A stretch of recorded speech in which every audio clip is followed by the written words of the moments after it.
आज हम लाज़र की मृत्यु के बारे में कहानी सुनेंगे। हमने पहले सुनी थी कहानी कि मरियम, मार्था और लाज़र भाई बहन थे जो कि बैतनिय्याह गांव में रहते थे और यीशु मसीह उस परिवार को बहुत प्यार करते थे और लाज़र जो था वो यीशु मसीह का मित्र था। और मरियम, मार्था और लाज़र तीनों भाई बहन यीशु मसीह को बहुत प्यार करते थे और यीशु मसीह भी उन्हें बहुत चाहते थे। और जब भी वो बैतनिय्याह गांव आते थे तो उनके घर में ही ठहरते थे। और ये वही मरियम थी जिसके पाप क्षमा हुए थे और उसने यीशु मसीह के चरणों में अपने आंसू डाले और बालों से पोंछा था। और एक बार यीशु मसीह को मरियम और मार्था ने खबर भेजी कि हे प्रभु, आपका मित्र हमारा भाई लाज़र बीमार है। यीशु मसीह पास के ही गांव में थे और जब यीशु मसीह ने यह सुना तो अपने शिष्यों से कहा कि अब हमें इस गांव में 2 दिन और ठहरना है। और यीशु मसीह ने वो जो खबर लाए थे उन्हें कोई उत्तर नहीं दिया, परंतु शिष्यों से कहा कि ये बीमारी मृत्यु की नहीं है, परमेश्वर की महिमा के लिए है और इसके कारण परमेश्वर अपने पुत्र की महिमा करेंगे। और उसके बाद यीशु मसीह को 2 दिन के बाद खबर मिली कि लाज़र मर गया है। जब यीशु मसीह को ये खबर मिली कि लाज़र मर गया है तब वो बहुत दुखी हुए और उन्होंने कहा अपने शिष्यों से कि चलो, लाज़र सो रहा है। तो शिष्यों ने कहा कि वो यदि सो रहा है तो जाग जाएगा, वहाँ जाने की आवश्यकता नहीं है। लेकिन यीशु मसीह ने उन्हें बताया कि लाज़र की मृत्यु हो चुकी है। और उसके बाद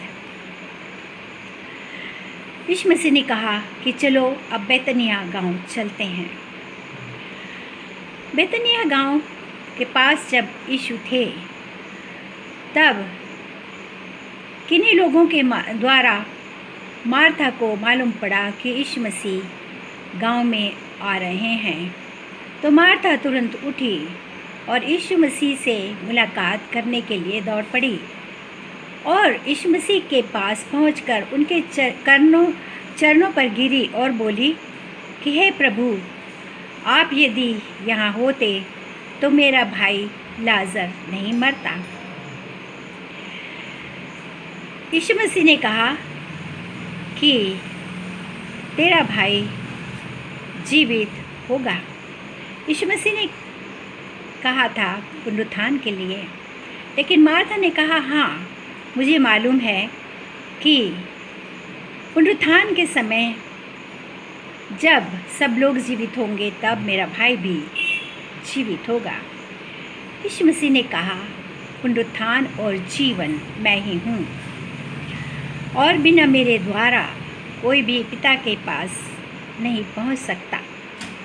मार्था ने कहा मैं विश्वास करती हूँ कि आप परमेश्वर के पुत्र हैं और जो संसार में आने वाले थे आप वही हैं। और वो गई यीशु के आगे आगे दौड़ के वो घर गई और उसने मरियम को बताया कि यीशु हैं और मरियम भी दौड़ करके यीशु मसीह के पास आने लगी। वहाँ पर घर में बहुत से जन आए हुए थे लाजर के लिए शोक प्रकट करने के लिए, और वे भी मरियम के पीछे भागे।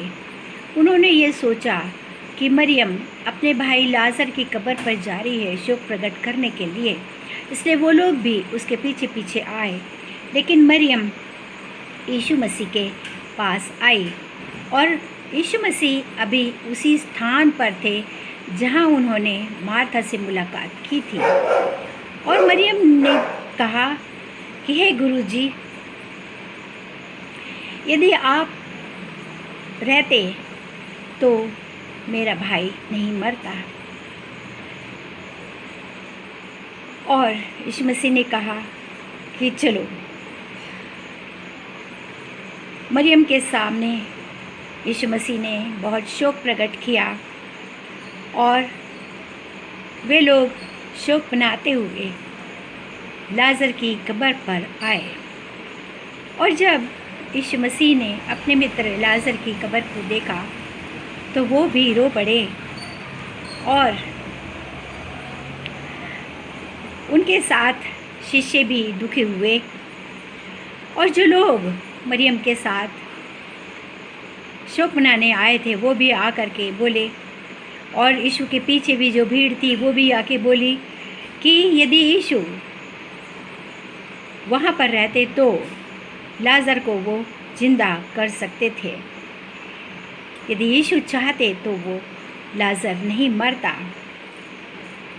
यीशु ने गहरी सांस ली क्योंकि वो भी दुखी थे, और उन्होंने कहा कि चलो कब्र पर चलो। और जब वो लोग वहाँ पर गए तो सब लोगों ने देखा कि वहाँ पे एक गुफा के समान कब्र थी, और उस पर पत्थर लुढ़का हुआ था। और यीशु मसीह ने कहा लोगों से कि इस पत्थर को हटाओ।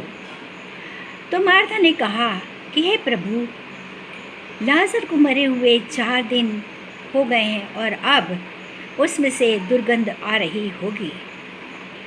यीशु ने कहा, यदि मैंने तुझसे कहा था ना, यदि तू विश्वास करेगी तो परमेश्वर की महिमा को देखेगी। और उसने फिर से लोगों से कहा कि पत्थर को हटाओ। और जब पत्थर को हटाया गया तो यीशु मसीह ने परमेश्वर को धन्यवाद दिया और कहा, हे प्रभु परमेश्वर, आपको धन्यवाद, आपने मेरी प्रार्थना सुनी, और मैं जानता हूँ तू मेरी प्रार्थना सुनता है, ताकि आपके पुत्र की महिमा हो। तब उन्होंने ऊंचे स्वर में लाजर को पुकारा और कहा, हे लाजर, बाहर निकल आ। और लाजर पट्टियों में बंधा हुआ बाहर निकल आया। और यीशु मसीह ने कहा लोगों से, इसकी पट्टियां हटा दो। और उसका मुंह अलग एक अंगोछे से बंधा हुआ था। और यीशु मसीह ने कहा, इसको खोल दो और इसे जाने दो। लाजर के जी उठने पर सब लोग जो वहाँ आए थे उन्होंने यीशु मसीह पर विश्वास किया, और आश्चर्य कर्म को देख करके वे प्रसन्न हो करके अपने घर चले गए।